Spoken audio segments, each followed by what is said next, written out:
Well, you just got back from the Beach Volleyball Nationals in Gulf Shores, Alabama. How was that? It was like a tsunami, like wind and rain that day when we played them. So when seedings came out for the tournament and everything, like nationals, we were seeded second, which was really cool. That had never happened before. After our home tournament, we had one of the frats like DJ it for us, and we're like, oh, like play this song, and they played like a line dance song, and we all line danced after the tournament. At first, I wanted to do soccer in college. Take every opportunity that you can to enjoy whatever sport you're playing, whether it's volleyball or whether it's basketball or track or soccer, anything. I think just to not take any of the moments for granted.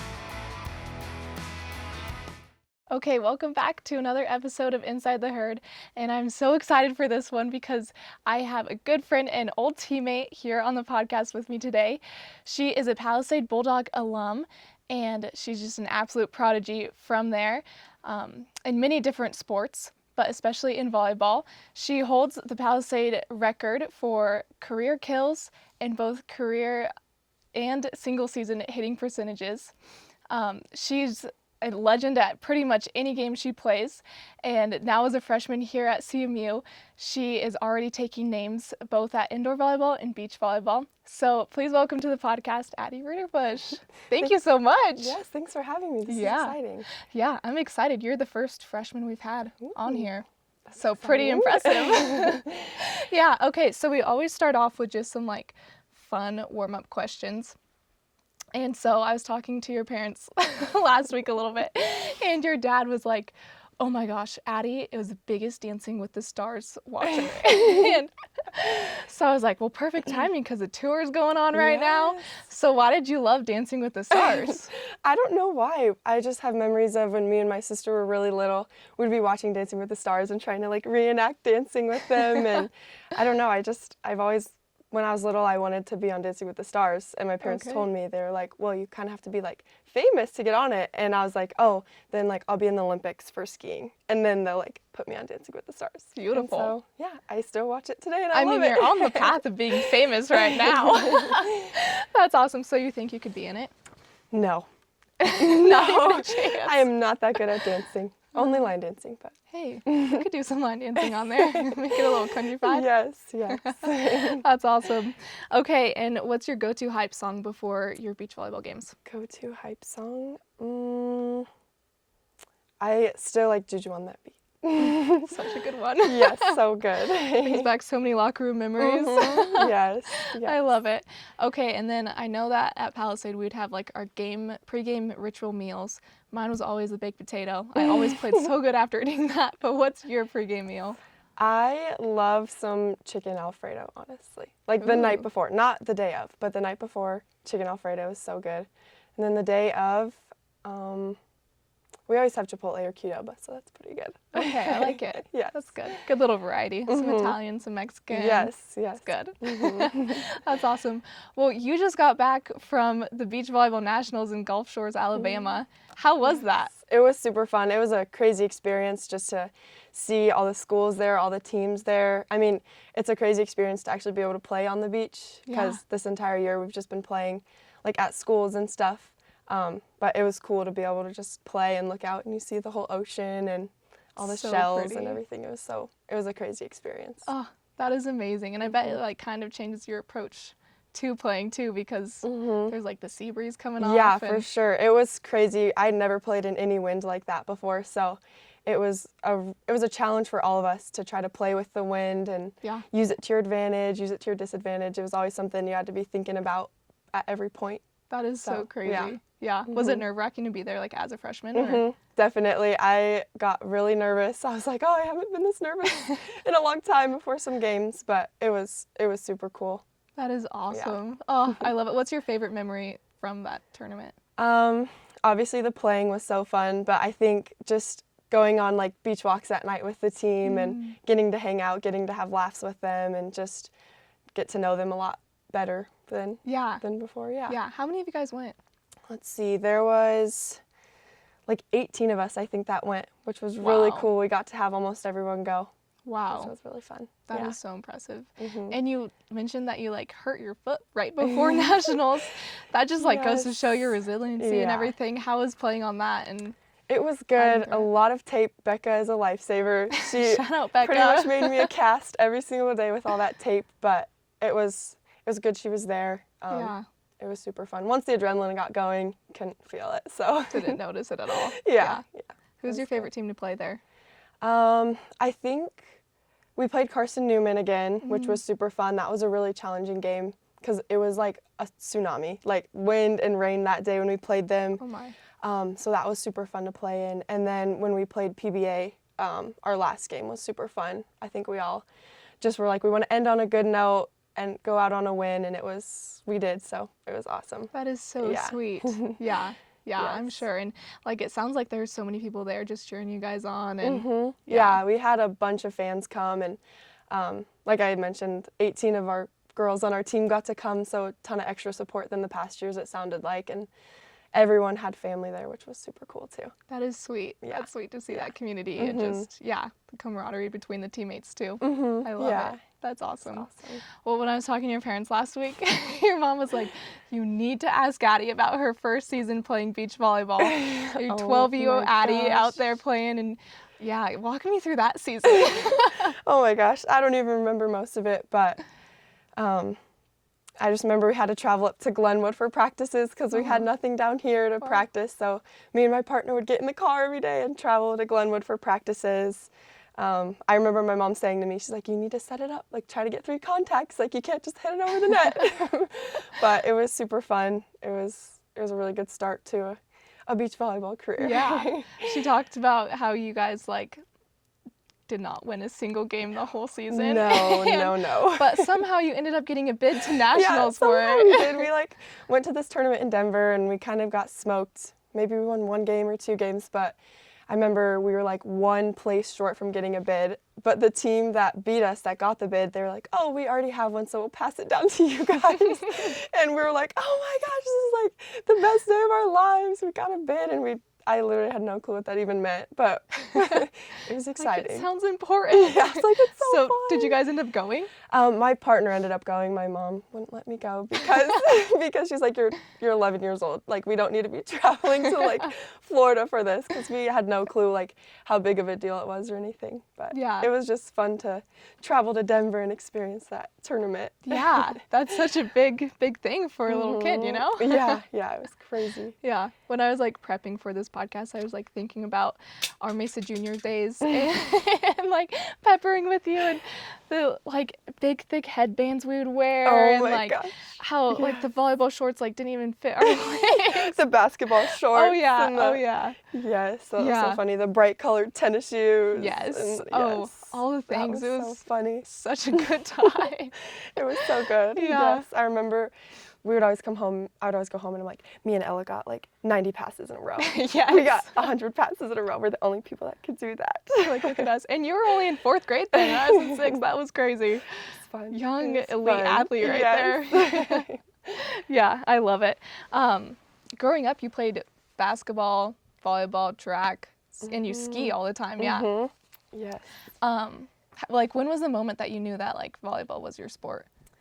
Yeah, I at first I wanted to do soccer in college, probably up until like 2nd, 3rd, 4th grade maybe, and then I think once I started doing club at Mesa Juniors when I was like 12, 11, I don't remember, I fell in love with volleyball, and then I did gymnastics too, so I quit gymnastics so I could do volleyball a little bit more, and then I quit soccer so I could do volleyball a little bit more, and then I think probably around 7th or 8th grade, I was like, okay, I think I want to do volleyball in college. I didn't know if I wanted to do beach or court yet, but I knew, I was like, I think I'm good enough at this to be able to hopefully play in college. So 7th or 8th grade, Yeah, that's impressive. And then why not do both? Yeah, you didn't have to make the decision. Exactly. Yeah, that's so sweet.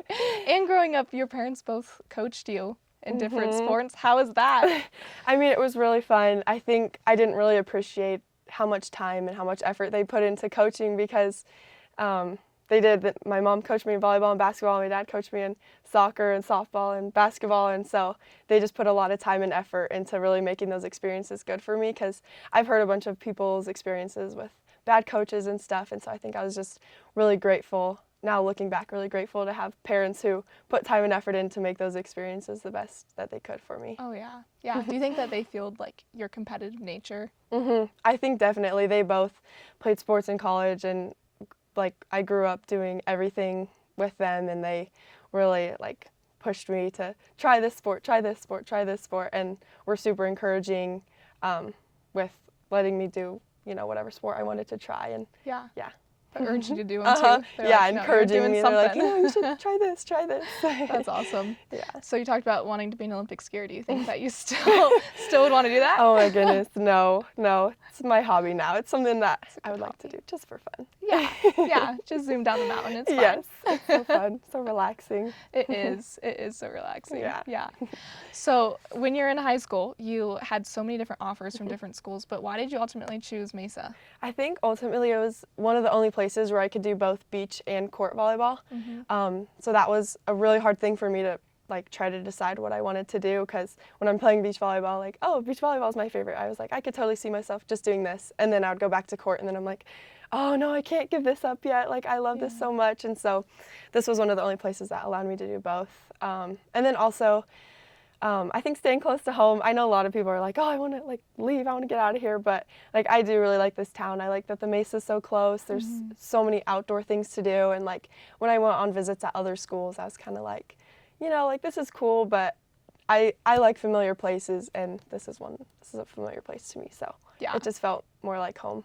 Oh, absolutely. Yeah, I agree. I mean, same thing, like when I left, and then I was like, oh wait, actually Junction's really good. Like there's a good amount of stuff to do there. The people are so much better. Yeah. I think that's a sweet decision, like very very in line with everything that you want to do in life. Nice. Oh, I love it. Do you have a favorite moment from your beach season? I think so. After our home tournament here, a bunch of people on our team, we love line dancing, and so I think it was super cool. After our home tournament, we had one of the frats like DJ it for us, and we're like, oh, like play this song, and they played like a line dance song, and we all line danced after the tournament. So I think that was super fun. It was just a really pure, like, fun moment to have the whole team doing that. What's your guys' favorite line dance song?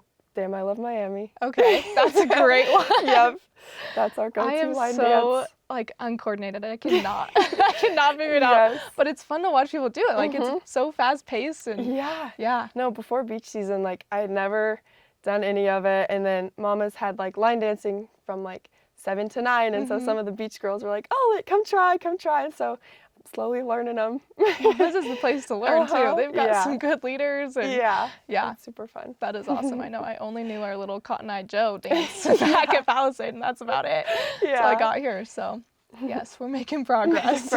Exactly. Oh, that's so funny. Going back to like mentioning your injured foot and everything, you've had quite a few injuries. I mean, between like your knee, couple foot injuries. How have those shaped you as an athlete?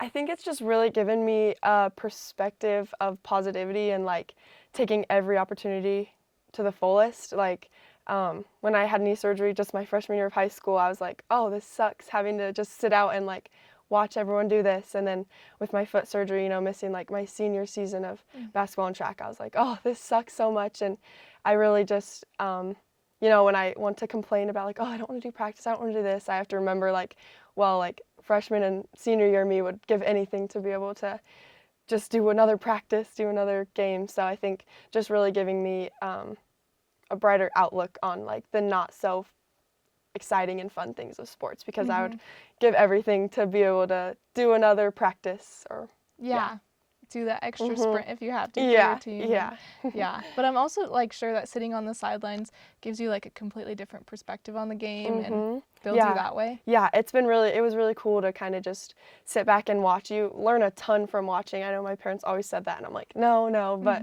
I really did get that perspective. You learn so much from just sitting and watching people play your sport, and yeah, just getting to learn so much that way. Oh, it's so true. Yeah, and humbling. Like going back and watching film, you're like, oh, I didn't think I looked that bad doing that. So Yeah. and you're like, oh, I know what I need to adjust there. Yes. Yeah, Yes. that's so sweet.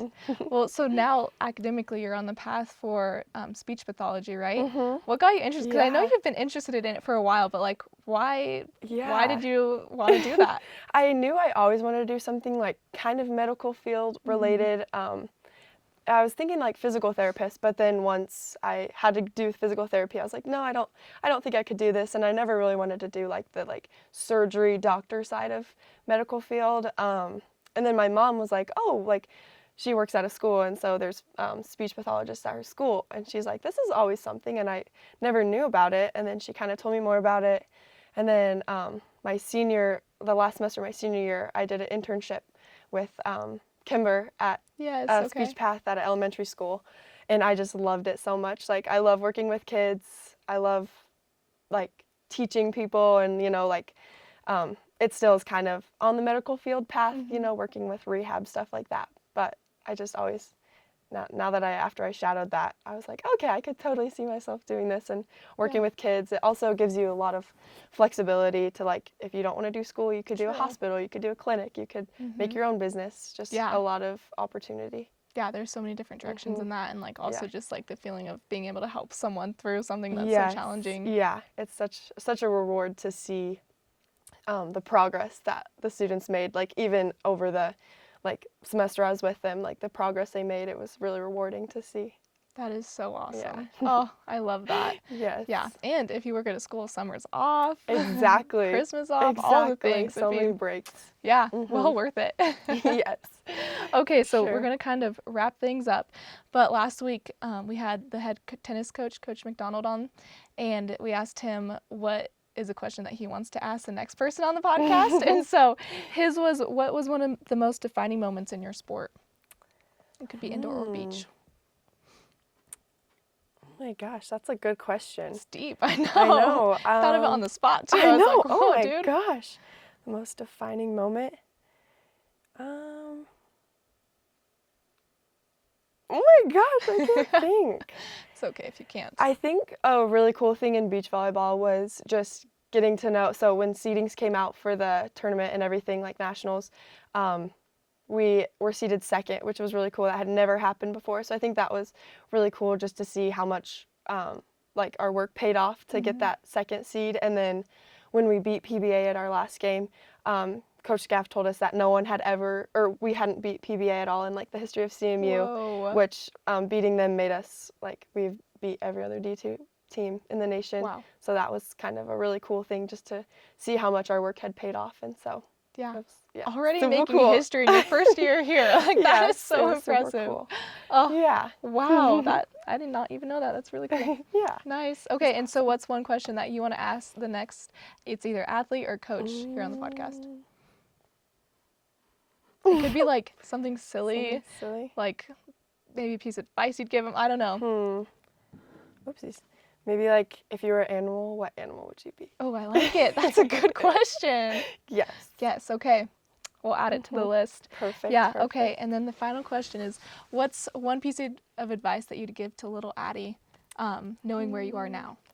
I think just take every opportunity that you can to enjoy whatever sport you're playing, whether it's volleyball or whether it's basketball or track or soccer, anything. I think just to not take any of the moments for granted, because they're not unlimited. There's always an end to it. So I think just enjoy every moment you get. That is so good. Yes, and so encouraging. Yes. Well, thank you so much for coming on here. It's so fun to actually have time to sit down and talk to you for a chance. Yeah. Yes. Well, thank you. Awesome. Thank you. Yes.